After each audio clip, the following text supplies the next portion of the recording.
Hi again, my name is David Kamite and welcome to Voices.impact. Today I have a very special guest that's dear to my heart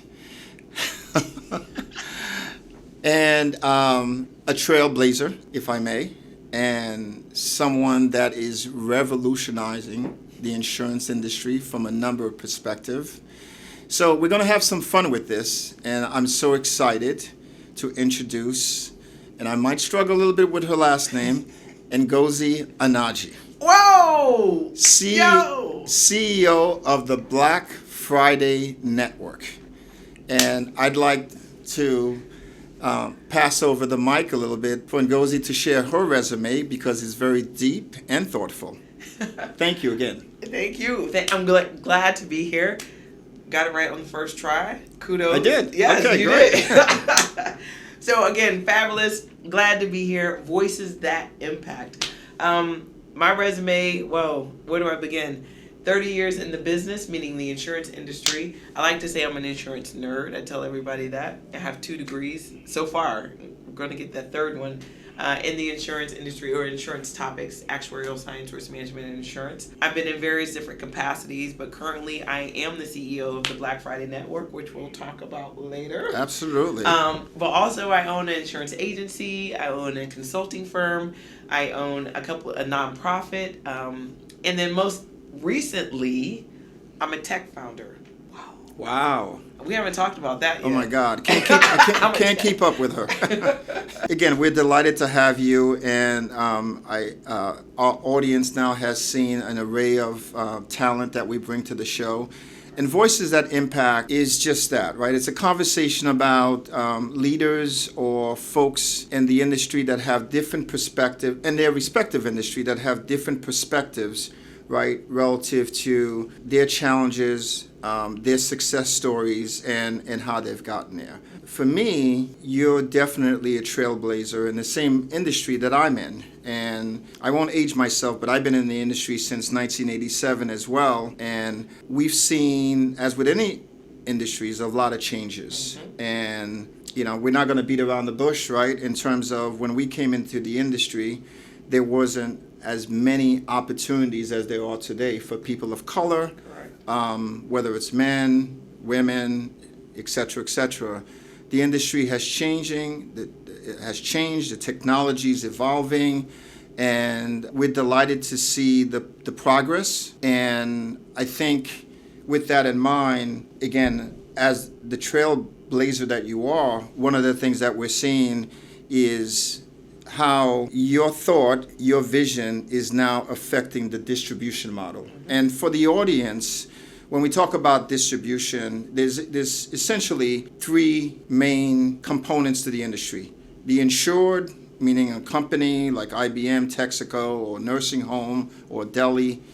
And then there is the broker, right, that represent the insured. And then there are the insurance companies. That basically, for those that are non-insurance, that pretty much makes the industry up. The Black Friday Network, which Ngozi will talk about a little bit more, comprises of a number of black agents. And again, when I started, there were very few of us, and I'm grateful to also be a member of the Black Friday Network. It has certainly given us opportunities, and I wanted to share with the world what your vision is, what you're doing, because I think it's exciting. So if you don't mind, audience, I get on my soapbox a little bit, because I think to put the Black Friday Network in context, you got to understand Black insurance history.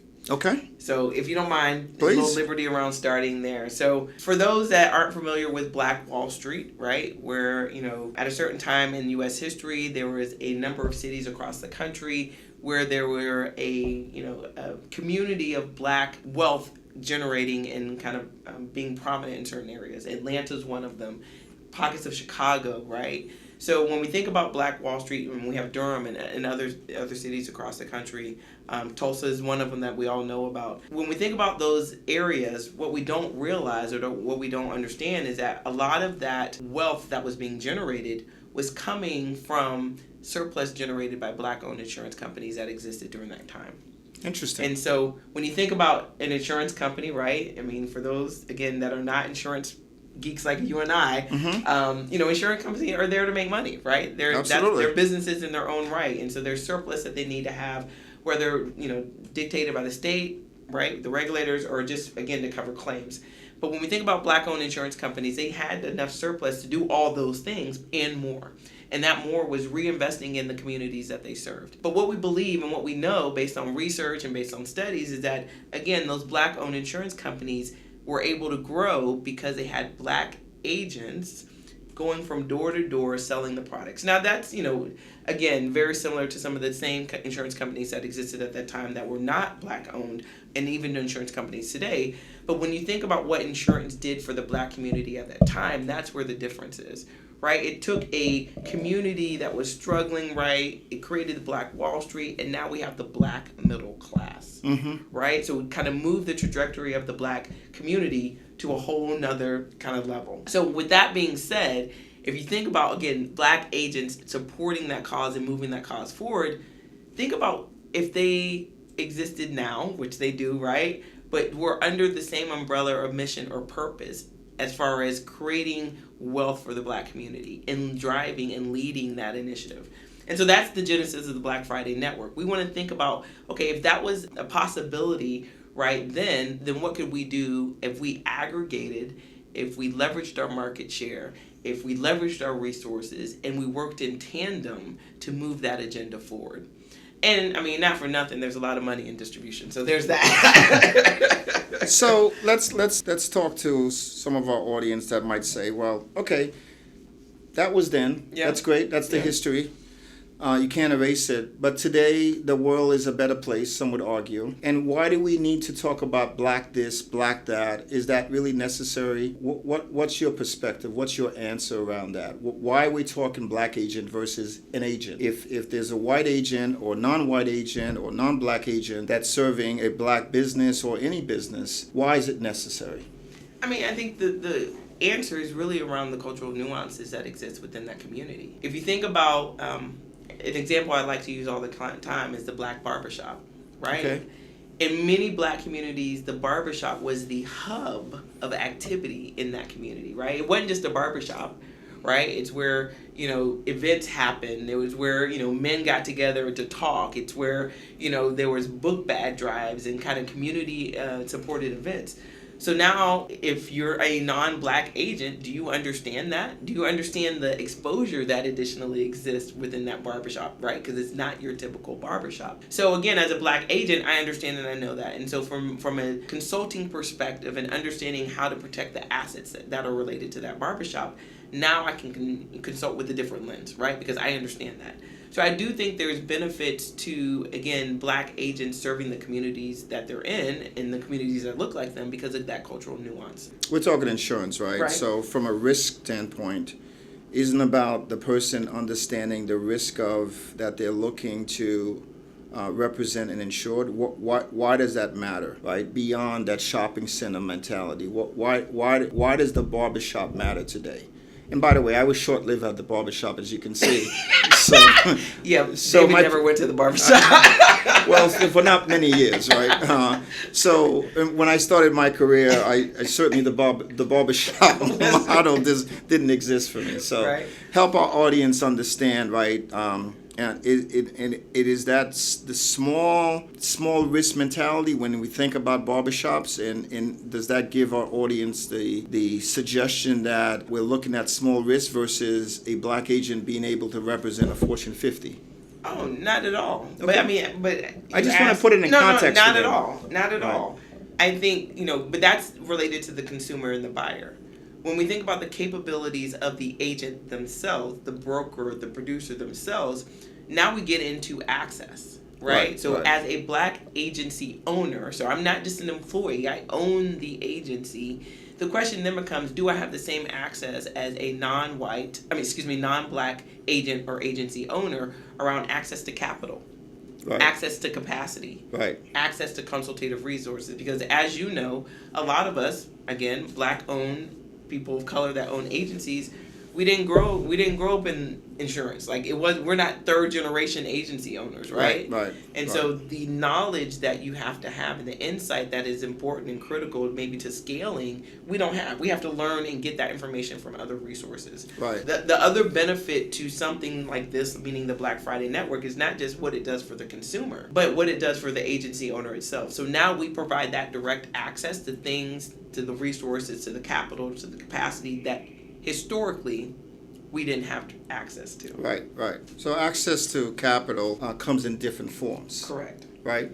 So in our industry, in this industry, access or an agreement with a large carrier by itself gives you the ability to then transact, right? And that's just for our audience to understand. Let's take go down a different road, which is, again, as you build up your model and your vision that's now national, one of the things to share with the audience that I was pleased to see is one of the best brands in the business, Chubb, giving you such deep support. Here's an organization, and I don't want to just talk about Chubb. There's others in your in your portfolio, in the Black Network portfolio. But they were the first. But they were the first. They were the first. And I have to say, when I learned that, I was pleasantly surprised, pleasantly honored to see their commitment. And they're the leaders. Yeah. Let's cut to the chase. Yeah.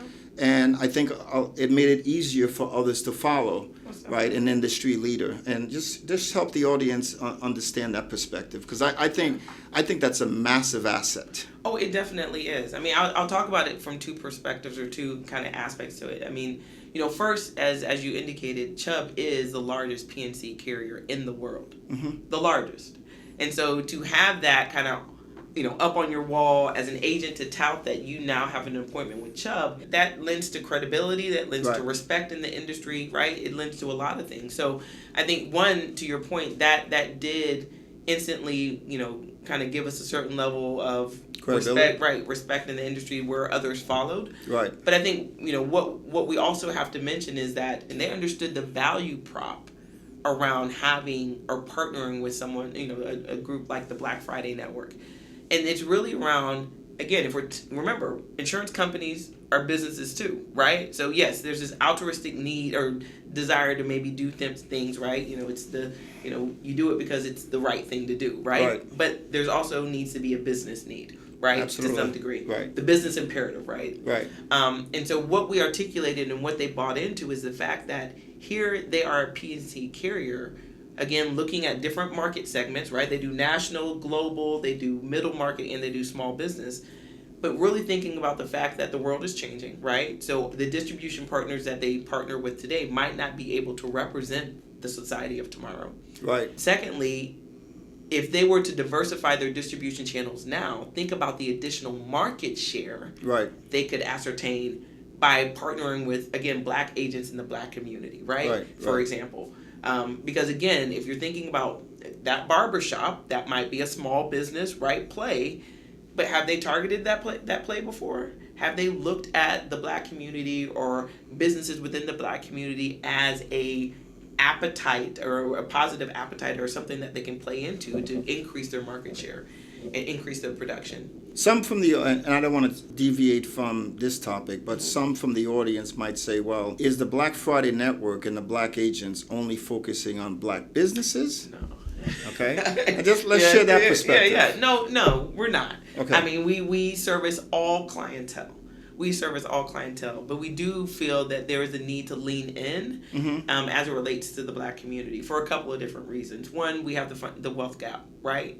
So we know products, if again, as an agent, as a broker, you understand that insurance is an asset protection and a wealth generation tool. Right. And so if used properly, it can help close the racial wealth gap. Right? So we understand that, and that's a target for us. Again, not exclusively because we support everybody, but again, that's an opportunity for us to help our community. But then also we recognize that from an insurance perspective, right, the conversations are different, right? And the financial literacy that needs to exist is different. And so again, when you're talking across the table to a business owner or to a family or even to a Fortune 500 where the buyer might look different, right? That conversation is something that we can kind of facilitate. And so from that perspective, I think we look at it as just an opportunity. an opportunity to do business with people that look like us, right? And support and help them in ways that maybe they didn't get the support and help that they needed in previous opportunities. So as a retail agent and the other CEOs that are in your network, do you feel that you have to come above and better than the other agents? Do you feel that it's a level playing field now that you have access to the carriers, or do you feel that you have to be different, right, in winning the business? I think it's all of the above. If I'm being honest, all of the above, because I think it depends on the situation, right? So sometimes, the playing field is level, maybe sometimes, right? Mm-hmm. Not often, but sometimes. And so therefore, maybe it's just a matter of differentiating ourselves in a way that's valuable, right? Mm-hmm. So how do we create the wedge, right? And maybe it's coming in, like any other agent or broker, coming in with a unique program design, right? Being creative around that. That's a situation, but I think more times than not, yes, we feel that sometimes we have to work harder. We have to, work at a higher level or quality level, right? Just to compete with maybe there's some, average, right? Contenders at the table, right? And so I do feel like sometimes, we have to be extra perfect, right? To compete. But, I'm not mad at it though. It is what it is. It is what it is, but I mean, it don't hurt us, right? It only makes us better, right? And so, I try to encourage our members around, the fact that that's why we're an aggregated group of individuals, right? To support each other and to help each other where we might not have this SME the subject matter expert, or we might not have, the focus, or might not even know, right, that line of business. And so it allows us to show up differently. And so I think, yes, it's all of the above. I think more times than not, the playing field is not level. More times than not, we have to work extra hard, but we should embrace it. Because it's just iron sharpens iron, right? So it is what it is. So let's talk about this industry, which is when one mentions the word insurance, it's like, oh my God, something I don't want to deal with, right? That's the average person. Yes. But when we think about, and certainly happened to me when I came out of school, trying to figure out the direction. Now it's my kid trying to figure out the direction.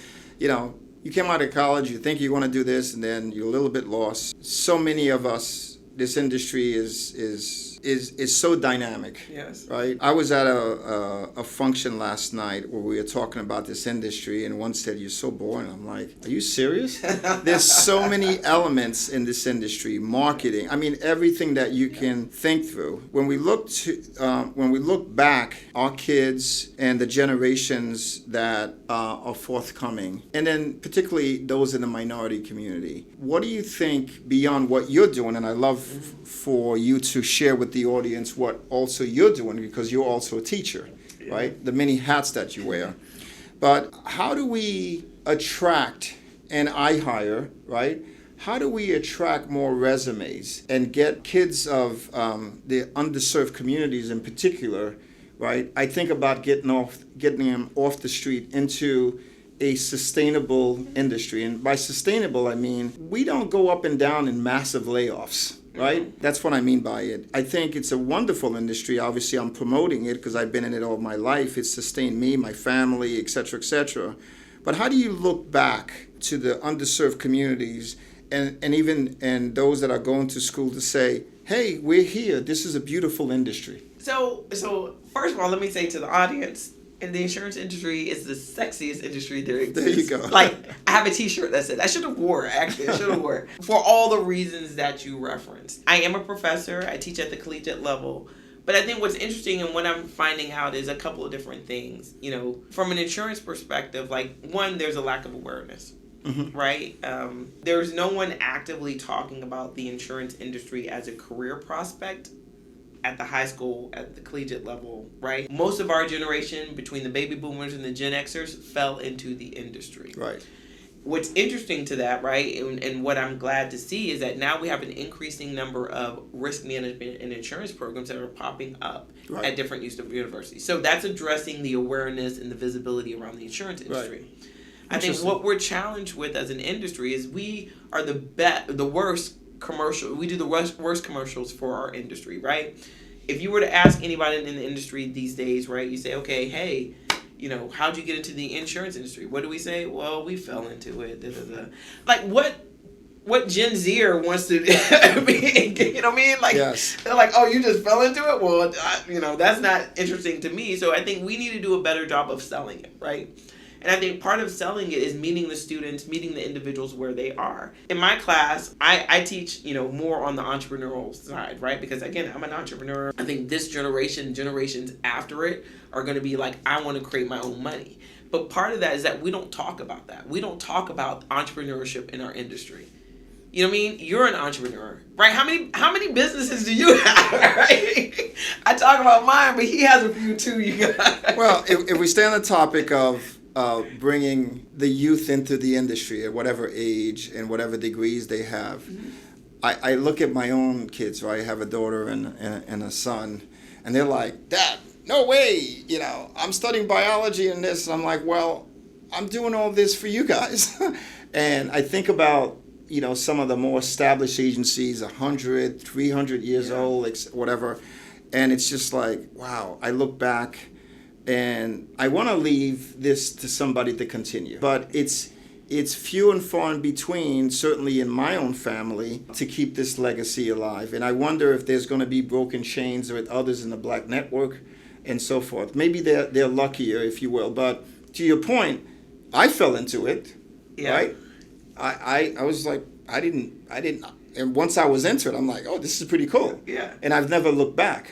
I've looked within the industry for opportunities, but I say to folks, I'm like, well, listen, and my kids' friends come to the house and they're looking for work, and I tell them, no insurance. I'm like, what do you want to do? Well, I'm thinking about event planning. Hello, the insurance industry has massive event planning, right? Some really cool stuff. Yeah. Some say, well, I'd love to do marketing. Hello, I want to be financial analyst. Hello, it's all right here. And to your point, I don't think the industry, whether they're at college fair, universities fair enough, sort of markets. I think we do a poor job marketing because most of the people that I know today that's been in the industry, to your point, they fell into it. They did. But they don't talk about why they stayed into it. That is the delta, right? Very few people leave. Right. I mean, our generation, 20, 30-year careers in the insurance industry. Right. And sometimes 20, 30 years with the same company. Right. So what I would love our industry to start doing is say, yes, I fell into it, but this is why I stayed. Right. This is why. Interesting point. Right. This is why year after year, I clocked in, clocked out, whatever it looks like for you. But also what I was going to say around the entrepreneurship conversation is we don't talk about that enough. Yes. Right? We don't talk about that. There's actuarial firms, there's, TPA firms that are started by someone. But to your point, the event planner, like insurance companies do events all the time. Sometimes they have internal, but sometimes they contract that out. Who are they contracting it out to, right? Like that becomes the entrepreneur who started their own event planning business. And so now you're in the industry by just association, right? Because now you're supporting it. So I took a different approach when 10 of my kids' friends were at the house. I'm like, listen, it's one damn big party. And they're like, what do you mean? I'm like, do I have your interest now? Yeah, right. I'm like, we go to work, we go to lunch, we go back to work, we go to dinner. Right. Then we go to an event. Right. And I'm like, do I have your attention now? They're like, oh, that's what you do? Yeah, that's what we do. We analyze, we talk, and we figure out what's good, not bad. We analyze, and we have lunch over it. And then we meet. And then we say, listen, I need you to do this. Can I bring you to lunch? Yeah. Let's have breakfast. Yeah. And I got some of them to say, oh, that sounds interesting. I think the allure, to your point, folks who have not been in the industry think about, oh, it's boring, it's auto, and why would I want to do that? I think they envision the rubber stamping guy or the dumb commercials that you see on TV. But for those that are listening, and if you have kids or if you want to change your career, this is the place to be.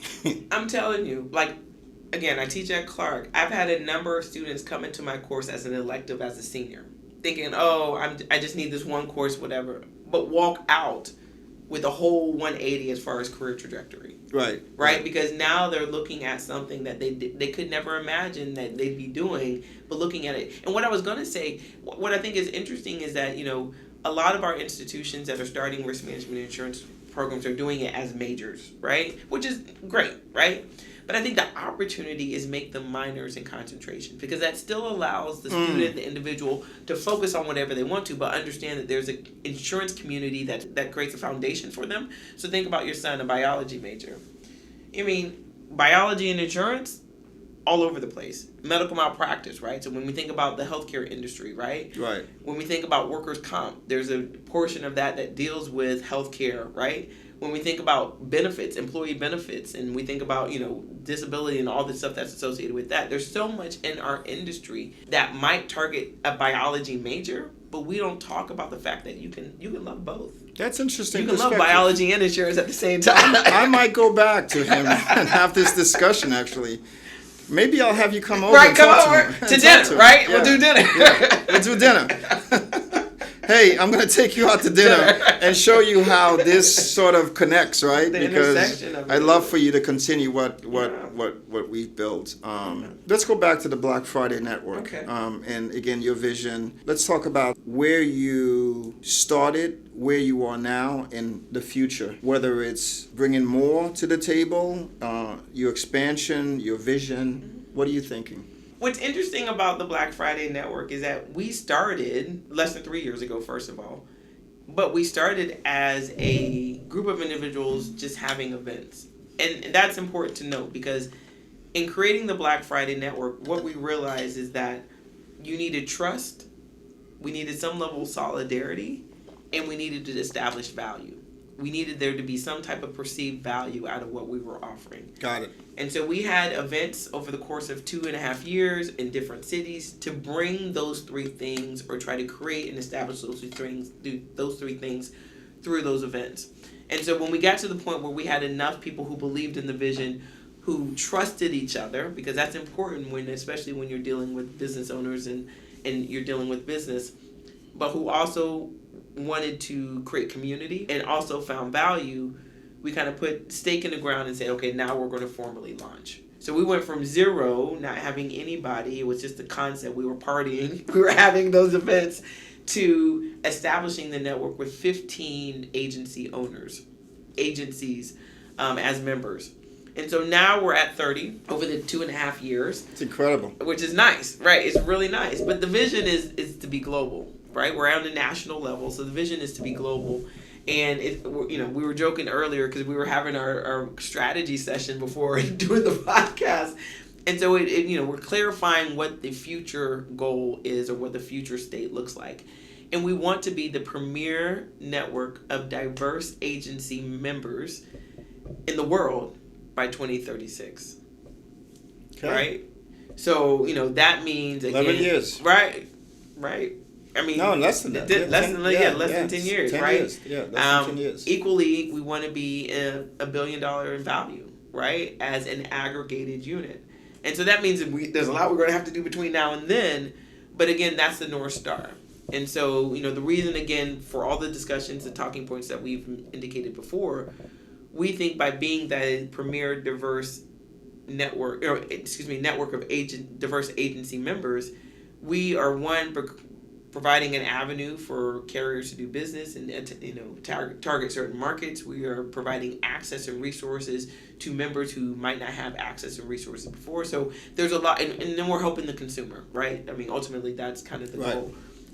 But yeah, that's our goal. And so when we get to 2036, we look to have offices and network members across the globe, looking at particularly people of color or diverse populations. So I'm sure the audience is itching to hear you went from black to diverse. Yes. And that has two different definitions to me. Correct. Diverse being broad. Correct. Essentially non-white. Correct. Male, right? That's what diverse means to me. Is that a purposeful migration? Correct. It is. If that's the correct word. Yes. Is that a purposeful migration? And when now I see the vision, and when you say global, that's a massive network. Yes. Yeah. Okay. That's massive. Yes. That's massive. I mean, so yes, the vision was always. I mean, the vision has never been just to keep it black. Okay. I mean, that was the entry port because guess what, guys? I'm black. So, so it became what I was familiar with, right? What I could effectively talk to, right? That became the starting point. Right. But I firmly believe the infrastructure that we will create can be duplicated in other communities, right? Because I think there's similarities in the way we work and the way we operate and the way we, create the solidarity in the community. So, if I think about other populations across the globe, it very much could be done in other spaces and places. So when you go, and this is wonderful. Thank you for sharing that. Right. So that's a large vision. When you start talking to other groups, if you will, and if there's other groups where there might be a women association of brokers, that's already diverse. It might be the Asian community and so on and so forth. What is the value proposition that you might put forth to say, hey, come, let's reaggregate. Let's aggregate under this. What are you thinking about bringing to the table to lure them in? So if I'm being quite honest, I think the value prop is still the same. Okay. Right? It's still the aspect of community, right? Because again, I think there's something to be said when you work with people, right, that you're familiar with. I think also the value prop, particularly in the U.S., or as individuals or networks or agents want to do business in the U.S. and vice versa, right? Right. There's this, right? So reverse flow versus kind of, I think there's always this notion of, again, the challenges around access. Right. Right? So access. that, I don't think, right. So whether, you're black, you're Asian, there's challenges, right? To differing degrees, right? To differing degrees. Right. So I think that's always going to exist. And I think also when we talk about reverse flow, so if I'm an American going to Nigeria, right, my access, right, to things is going to be different. Right. So I think you still have to deal with that wherever you go. So I still think that's a value prop to be had. But I also think, in that world where we're trying to do more with less, the value prop is about the leverage. Ultimately, it's about the leverage. If we as, the Black Friday Network have 30 members and we can collaborate, co-broker, refer business, right? Work together. In our network, we call that scaling. Right? 1 + 1 = 5. Because now I don't have to exert all the resources. Now I have a partner to do that with. Absolutely. And we can exponentially, right, create impact. Yes. So I think that value. Thanks for pointing to that. I know, right? I think that is the underlying opportunity, right? Is how do we leverage our market share, our resources, our aggregation to create more? Interesting. I know you've been adamant about introducing technology to the platform, and that creates efficiencies, which creates value to the insured and to the insurance companies. How has that been working for you, and are you seeing the KPIs, and for our audience, the measurables in terms of those investments that you aggregated? Because what you're doing and what I see is you continue to offer tools that benefits the network to help us be more efficient, which means increase volume and ultimately increase our agency's own net worth. So I tied that back into legacy building, right? Perfect. Do I get it right? No, you totally have it right. I mean, I do think technology, if it hasn't already, will become the tool that levels the playing field. Right? Because once you have access to the information, the resources, whatever, through those technical means, now you're better equipped to compete, right, with those that might have the capital to do more. Right. And so I firmly believe that, especially within our network, our network is made of not all of them are not small, but, relatively small compared to some of the people we compete with, some of the agencies and brokerage firms we compete with. And so to create that operational efficiency, that's where the technology, is king. It's king. And so, yes, we've seen some KPIs, small in number, because remember, we're only 2.5 years old. So the implementation and the execution of our technology strategy is maybe 6 months old, meaning the true execution of it. Right. So we're still trying to map out what are those metrics. But this is what leads to the tech stack that we're creating, the tech company we're creating, right? So we're saying, hey, again, as an aggregated unit, if we all use similar technology to produce X based on different platforms and we integrate that workflow, now we're giving you back time. Because again, we're talking EBITDA and looking at operational expenses and things like that. If we're reducing that, now we're giving you back time and resources for you to work on the top line. Right. Which in our business is important. So we all know there's two sides of the coin to technology and AI. Is the same thing, do you get concerned about the self-demise in our industry? How do you feel about that, right? Relative to nowadays, the insurance companies are obviously investing big time in technology themselves. From what I see and all that I follow in the technology world, what is your thinking? Is it to increase productivity and reduce expenses, laying off people? Or is it the other side of the coin, to increase volume, lowering expenses, but not necessarily lowering payroll expenses, but lowering expenses from an efficiency by doing more? So if we're being transparent, absolutely. Unfortunately, the impact that it has on the human resource is evident. Right? Now, the impact can be, as we've seen with certain companies, right? Aquashore being one of them. Even our favorite company, Chubb, has made an announcement about using technology and laying off people, right? That could be the impact. But what I would challenge people to think about is technology as a tool, right, to help improve your skill sets, right? So whether you're focusing on the mundane task, administrative task X, right now, leverage technology to allow you to focus on something, developing a skill set, improving, some type of aspect of your, business or whatever that looks like for you, versus dwelling on the fact that it's going to take your job, right? So that is another impact that it can have on human capital and human resources, forcing people to think differently around the way they do business, the way they interact with their employer, the way they utilize their skill sets. And I think that's the mentality we need to have. So what do we tell the parents, the Gen Zs or whatever the age groups now? The young are so concerned they can't find jobs. It's tougher to find jobs. I take pride in my kids bring their friends over. We talk around the fireplace, and it's interesting to really hear their perspective. And in terms of their challenges and certainly AI, they see as a big, oh my God, right, this is an impediment to me getting a job, right? And as they come into different industries, one of the conversations around the fireplace was, I'm not going to go in that industry because it's more AI driven, right? Yeah, and I'm just sharing that with you, right?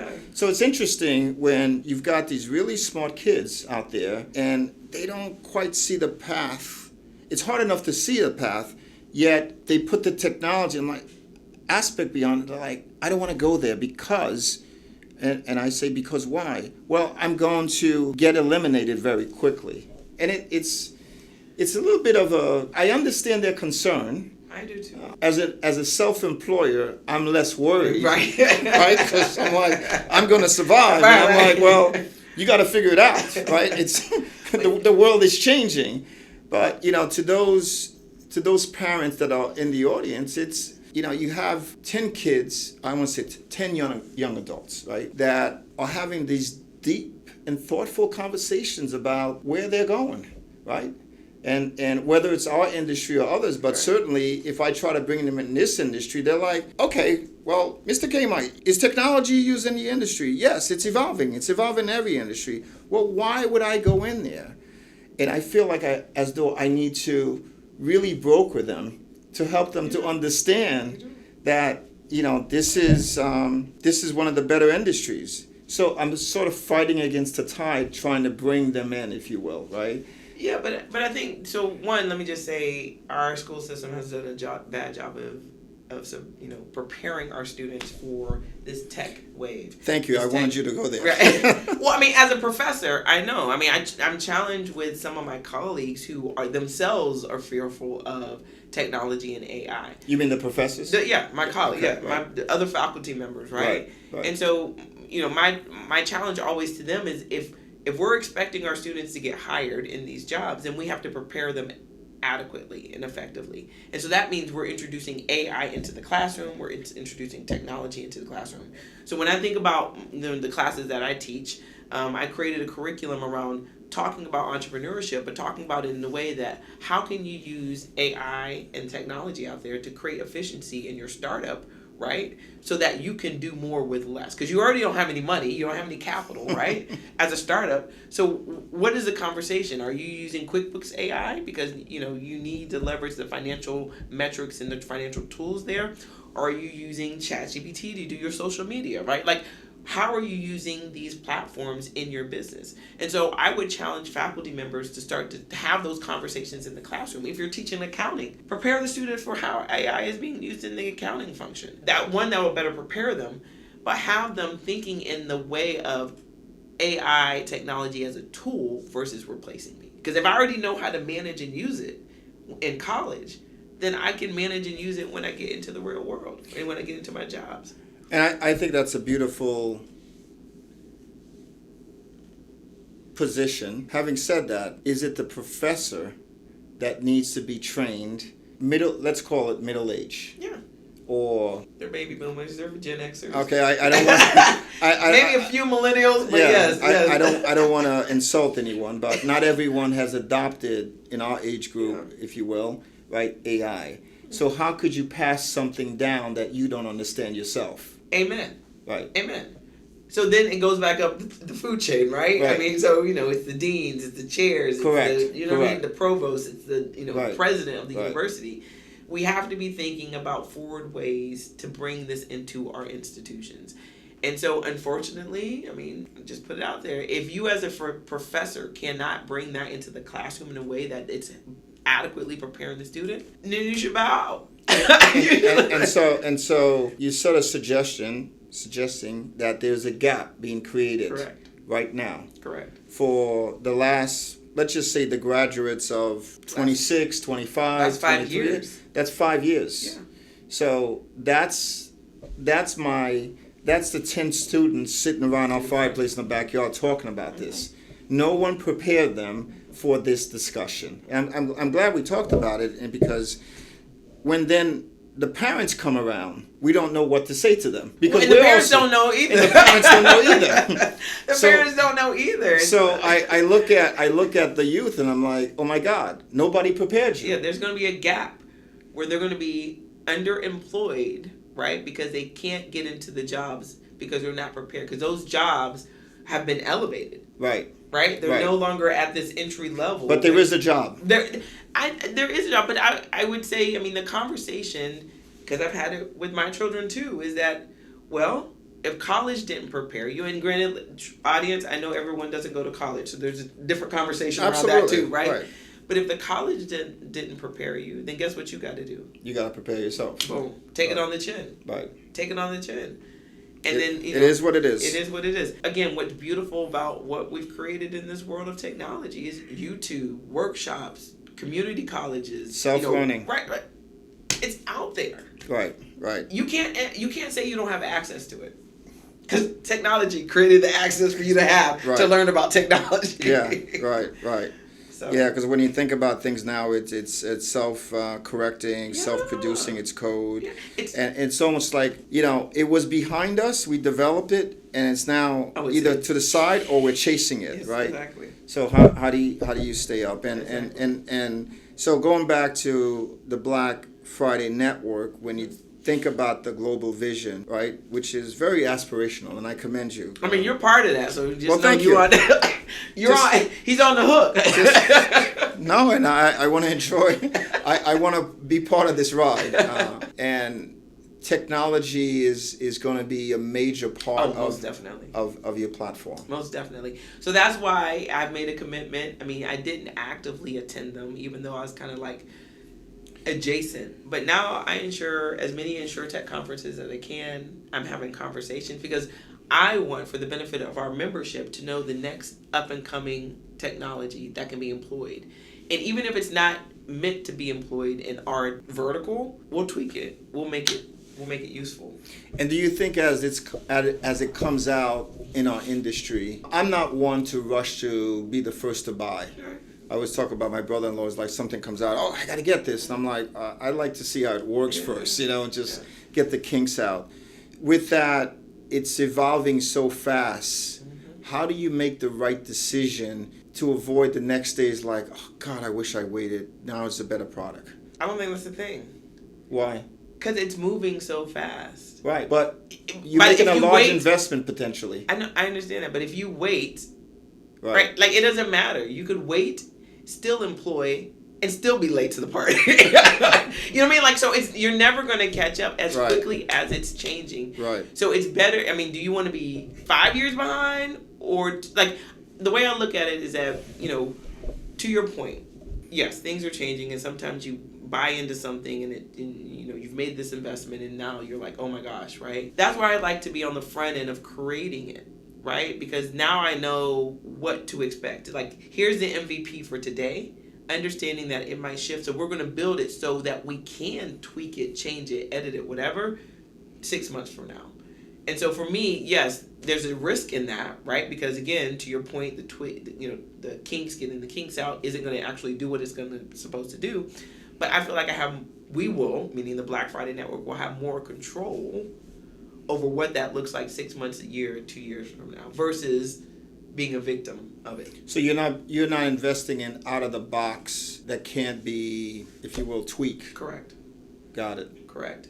Well, that's smart. I mean, that's the beauty of AI, right? Generative AI and some of these other technologies is that, again, because it's always changing, the platforms can change with it.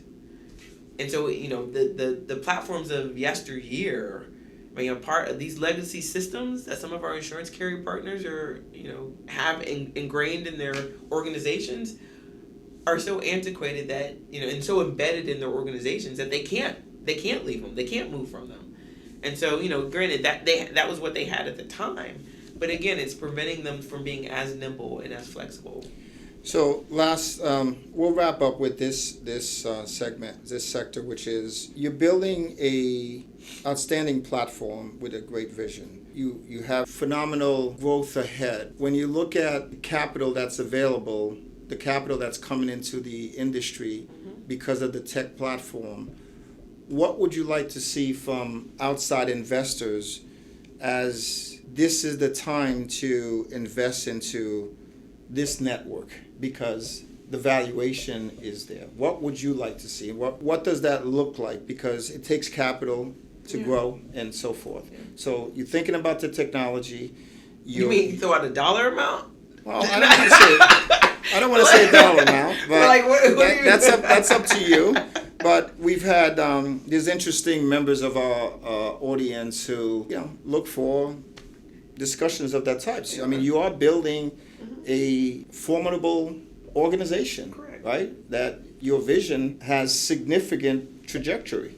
So if there was an investor in our audience that said, I like this conversation, what would you say to her? What would you say to he? I mean, yeah, come on. But the reality is, yes, I think there's value into what we're building on a couple of different fronts, right? I mean, when you think about distribution and the dollars that are coming into the distribution channel, the M&A that is happening is ridiculous on the distribution side, right? We know Apple. The M&A for people. Oh, sorry. Mergers and acquisitions. And we have private equity coming in, purchasing agencies because of the reoccurring revenue. The reoccurring revenue is the sweet spot in our industry. So there's value there. And if you think about the fact that the Black Friday Network is aggregating it and we're focusing on exponentially increasing that reoccurring revenue, then yes, find me, you can invest. But then the fact that now we're talking about technology platforms that are helping to create efficiency within our network, now we're talking EBITDA. Now we're talking profitability. Now we're talking multiples. And that's a totally different investment conversation. And so now you have a network that's not just looking at the top line around organic growth. You have a network that's also focusing, coming in, starting off. Like, we didn't wait until the 5th, 10th, 20th year of our development to say, hey, let's look at technology. We're doing that now. Because we understand, again, by looking at the rest of the industry, the impact it'll have and our ability to grow and scale quicker if we were making these investments and making, looking at these things on the onset. So I think, we become a appealing investment opportunity on multiple fronts. That's your pitch, and I'm proud that you've not run away from the word diverse, right? The world it's a big melting pot as it is. And there's many out there who believe that we are better as humans, right, underneath this platform. And so I think this appeals to the audience, right, in a number of different ways. I think it appeals to those that are seeking to balance their portfolio or diversify their portfolio versus balance, to diversify their portfolio, whether it's on the EBITDA, whether it's on it's the right thing to do and whatnot. So I'm proud of you for that, and make no bones about it, right? You don't want to run away from the conversation, because it is what it is. It is what it is. Well, I mean, if I could just say that since we're wrapping up, but thank you. Yeah. Right? I mean, for the audience, he's a rock star. He's a legend. Oh, please. I'm just giving you the opportunity. It's just, I need to say that because, again, I think what people don't realize is, it takes people in your space who are trailblazers themselves for you to take the risk to be a trailblazer, right? And so that's what I see you as. You've led the charge on so many different fronts that has allowed me the avenue, right, to do the same. So, again, as he's interviewing other individuals who have impact, David himself is an impactor. Well, so I just needed to say that at the end. Well, I appreciate it. I'll buy you dinner. Okay, bye. At the heart of it, you are a broker. We both are. She's convinced me. This has been a wonderful and dynamic conversation. Thank you for having me. I hope the audience has equally enjoyed it. It gives the perspective of, one, this is a stable industry, and for those parents who's thinking about, where is my son, where is my daughter going? Hey, this is a stable industry. Exactly. Two, this is an industry that welcomes all. Mm-hmm. And I will, again, one of the leaders in the business, Chubb, demonstrates that by supporting your organization that has given you the access, because it's been a ripple effect to you. Yes. So I want to thank the leaders in the industry as well, yes, because this is not about, it's about doing the right thing, right? And ultimately for the customers in the world. Right. So exactly. We want to, I'm very thankful to be in this industry. It's treated me well. The carriers, I think the insurance companies, which we call carriers, have been welcoming in terms of diverse businesses, and I think that's wonderful. I really do. And again, I say to those parents, not this is about the parents, but we have parents in the audience, right? It's here, and if there's an opportunity that you ever want to discuss, right? Ngozi, you can look her up. Fabulous trailblazer, professor. So many things I could say, but it's just a wonderful human being to have come into my life, and I deeply appreciate you. So thank you for coming into the show. Thank you for having me. All right. Thank you. Good night. All right. Good night.